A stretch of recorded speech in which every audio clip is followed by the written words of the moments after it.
Hello friends, welcome back to my channel Study with SR. Today's our topic 3 Farm Bills 2020. In this video, we will discuss about 3 recently passed Farm Bill. Friends, सबसे पहले हम इस बात पे चर्चा करेंगे कि जो अभी पार्लियामेंट में 3 बिल आए हैं, आखिर इन बिल में ऐसा क्या है जो हमारा किसान भाई बहन इतना परेशान है। हर स्टेट में आंदोलन ही आंदोलन चल रहे हैं। Friends, first of all, we will be read 3 Farm Bill 2020. First one is the Essential Commodities Amendment Bill 2020. Second one is the Farmer Empowerment and Protection Agreement on Price Assurance and Farm Service Bill 2020. Friends, जो third bill है वो है the farmer produce trade and commerce promotion and facilitations bill 2020. Friends, अब हम सबसे पहले first bill के बारे में बात करेंगे। हमारा फर्स्ट बिल क्या है? The farmer produce trade and commerce promotion and facilitation bill 2020. हम इसमें देखेंगे कि आखिर इस बिल में क्या है, क्या नया है। This will allow barrier free inter state trade of farm produce. अब इसमें बिल में ये कहा गया है कि जो किसान अपनी फसल उगाएगा वो क्या करता है, इंटर स्टेट बेच सकता है। यानी कि वो पंजाब में रह रहा है तो वो हरियाणा चला जाएगा या दिल्ली किसी भी स्टेट में अपना सामान को बेच सकता है।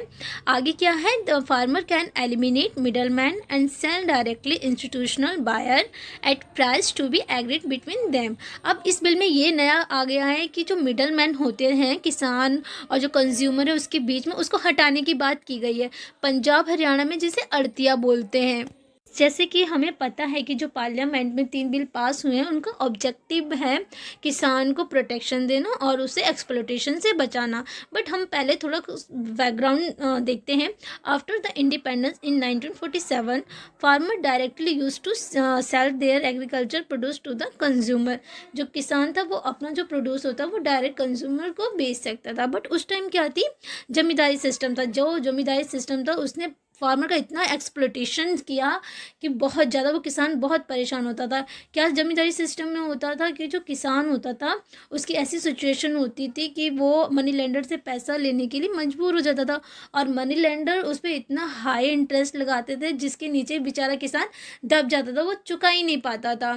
कभी कभी तो ऐसा होता था कि किसान जो फसल उगाता था मनी लेंडर से काट के ले जाते थे।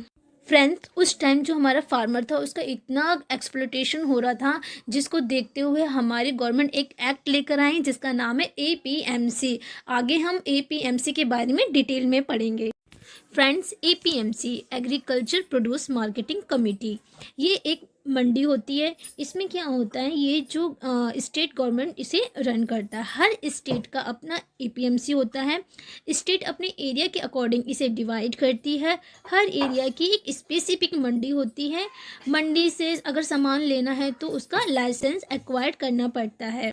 फ्रेंड्स, इस प्रकार हमने देखा कि APMC एक मंडी है जो कि गवर्नमेंट के द्वारा बनी है। इस मंडी में जो किसान है अपनी फसल बेचता है, उसे बेचने के लिए अपनी फसल को कुछ टैक्सेस देने पड़ते हैं और इसी मंडी में हमें मिडल मैन मिल जाते हैं। अगर किसान MSP पर अपनी फसल गवर्नमेंट को नहीं बेचते तो ये मिडल मैन उनसे फसल खरीद लेते हैं कुछ कीमत पे, यानी कि MSP का लाभ उन किसानों को नहीं मिल पाता। दोस्तों, 1963 में जब ये APMC एक्ट आया तो उस टाइम इसका ऑब्जेक्टिव क्या था कि फार्मर को प्रोटेक्ट करना है, किससे? एक्सप्लॉयटेशन से, मनी लेंडर से। बट ऐसा लग रहा है जैसे कि आज के डेट में जो APMC है यही एक्सप्लॉयटेशन का कारण बन गया है। फ्रेंड्स, अब हम बात करेंगे MSP मिनिमम सेलिंग प्राइस या मिनिमम सपोर्ट प्राइस. किसान APMC मार्केट में जो अपना सामान होता है यानी कि जो प्रोडक्ट होता है अपनी फसल को MSP पे बेचता है. MSP क्या है? MSP डिसाइड की जाती है गवर्नमेंट ऑफ इंडिया. जैसे कि अगर गवर्नमेंट ने चावल का रेट 25 किलो डिसाइड किया हुआ है तो जो किसान होता है वो अपनी पूरी फसल 25 kg पर MSP पर गवर्नमेंट को बेच देती है. बट क्या होता है, इसमें मिडल मैन भी मिलते हैं तो मिडल मैन किसानों से थोड़ा कम कीमत पर सामान खरीद लेते हैं जिससे कि किसानों को MSP का लाभ नहीं मिलता है. फ्रेंड्स, इस प्रकार हमने देखा कि मिडल मैन को यहाँ APMC में कितना फ़ायदा होता है। लेकिन अब जो ये पार्लियामेंट में एक्ट पास हुआ उसमें क्या कहा गया है कि मिडल मैन को हटाया जाएगा। अगर मिडल मैन हटाया जाता है तो मिडल मैन को बहुत ज़्यादा लॉस होगा। फ्रेंड्स, एपीएमसी मार्केट में ऑक्शन सिस्टम के द्वारा सामान बिकता है। इसमें पहला क्या, एमएसपी यानी कि मिनिमम सेलिंग प्राइस। आपने ये देखा कि ये गवर्नमेंट ऑफ इंडिया डिसाइड करती है। अगर 25 एमएसपी है चावल की तो वो 25 से नीचे नहीं बिकेगा, ये होती है एमएसपी। लेकिन क्या है, प्राइस डिस्कवरी में ये होता है कि जैसे कि कोई क्रॉप है, ये डिपेंड करेगी कि उसकी डिमांड कितनी है और उसकी सप्लाई कितनी। फ्रेंड्स, अब हम सेकंड बिल के बारे में बात करेंगे। हमारा सेकंड बिल है the farmer empowerment and protection agreement on price assurance and farm service ordinance 2020। Friends, अब हम इस बारे में, इस बिल में ये बात करेंगे कि आखिर इसमें क्या चेंज हुआ है, क्या है इसके अंदर। दोस्तों, सेकंड बिल में जो हमारी गवर्नमेंट है वो कॉन्ट्रैक्ट फार्मिंग की बात कर रही है। कॉन्ट्रैक्ट फार्मिंग में क्या होगा, पहले कॉन्ट्रैक्ट फार्मिंग नहीं होती थी इस टाइप की, बट अब गवर्नमेंट बोल रही है कि कॉन्ट्रैक्ट फार्मिंग होगी। इसमें क्या होगा, जो एक प्राइवेट कंपनी है वो सीधे किसान के पास जाएगी और किसान से ये बोलेगी कि उसको कितना गेहूँ चाहिए। जैसे कि वो बिस्किट बना रही है तो उसको कितना गेहूँ चाहिए, और जितने उसको खेतों की ज़रूरत पड़ेगी गेहूँ के लिए, वो उनसे एक कॉन्ट्रैक्ट कर लेगा। तो जो किसान है उस पर गेहूँ उगाएगा उस खेत पर, और वो कंपनी पहले ही डिसाइड कर देगी कि वो गेहूं वो कितने में खरीदने वाला है। इससे कुछ फ़ायदे भी हैं। दोस्तों, अब हम देखते हैं कि कॉन्ट्रैक्ट फार्मिंग किस तरीके से वर्क कर रही है, किसको क्या फ़ायदा होगा। प्रोड्यूसर एंड बायर, प्रोड्यूसर कौन है, हमारा फार्मर, एंड बायर है कोई private company. Enter into a return contract, दोनों के बीच में एक कॉन्ट्रैक्ट होगा, रिटर्न कॉन्ट्रैक्ट प्रोडक्शन से पहले ही। Farmer are able to can reduce the risk, इसमें क्या है, फार्मर का जो रिस्क है वो कम हो जाएगा। अगर मार्केट में कोई प्राइस ज़्यादा होता है या कम होता है, इससे उस पर किसान पे कोई फ़र्क नहीं पड़ेगा। Buyer can reduce the risk, अब बायर को भी एक फ़ायदा है कि उसका भी ये रिस्क कम हो जाए कि उसको इस टाइम पर इतना गेहूँ चाहिए, तो दोनों के लिए इसमें फ़ायदा है। दोस्तों, अब हम थर्ड बिल के बारे में बात करते हैं। थर्ड बिल हमारा क्या है, the essential commodities amendment bill 2020। अब इस बिल में क्या है, हम इस बारे में बात करेंगे। इस बिल में आखिर अभी जो आया है पार्लियामेंट में पास, उसमें आखिर है क्या। इस बिल में कहा गया है, bill 2020 which is aimed at deregulating commodities such as cereals, pulses, oil seed, edible oil, onion and potato. Second क्या बोला है, bill propose to allow economics agent to stock food articles freely without the fear of being prosecuted for hoarding। अब इसमें क्या कहा गया है, इस बिल में ये कहा गया है कि अब जो कोई भी जैसे कि ट्रेडर्स है वो क्या कर सकता है, वो स्टॉक कर सकता है।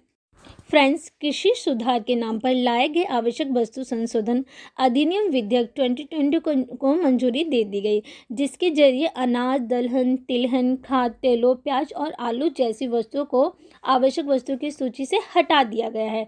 दूसरे शब्दों में कहें तो अब निजी खरीदारों द्वारा इन वस्तुओं के भंडारण या जमा करने पर सरकार का नियंत्रण नहीं। Friends, the essential commodity bill 2020 जो कि अब अमेंडमेंट होकर आया है, लेकिन ये सबसे पहले आया था 1955 में। उस टाइम इसका ऑब्जेक्टिव था to prevent hoarding and black marketing of food stock. उस टाइम हमारी जो कंट्री थी वो खुद इम्पोर्ट किया करती थी। हमारी इंडिया में जो ये ग्रेन है इन सब का लेवल बहुत ही लो था, इसलिए हमें इस एक्ट को लाने की ज़रूरत पड़ी। फ्रेंड्स, जैसे कि हमने बात की कि 1955 में ये एक्ट जब आया तो इसका ऑब्जेक्टिव था कि होर्डिंग और ब्लैक मार्केटिंग को रोकना। ऐसा उस टाइम इसलिए था क्योंकि हमारा जो इंडिया था उसमें जो ये फूड होता था ये कम मात्रा में होता था, हमें खुद इंपोर्ट करना पड़ता था। बट आज की सिचुएशन अलग है। हमारे प्रधानमंत्री का कहना है कि अब हमारे इंडिया में ऐसी कोई दिक्कत नहीं, काफ़ी मात्रा में हमारे जो ग्रेन है, पोटैटो, अनियन, इनकी काफ़ी मात्रा में उपलब्ध हैं, तो अब कोई भी कितना भी स्टॉक कर सकता है।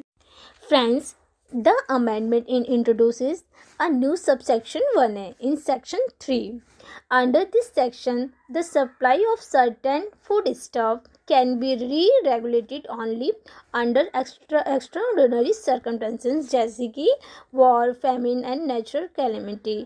अब क्या है, सरकार जो है इसे रेगुलेट भी कर सकती है, कब, जब हमारे देश में वॉर या आपदा की सिचुएशन हो।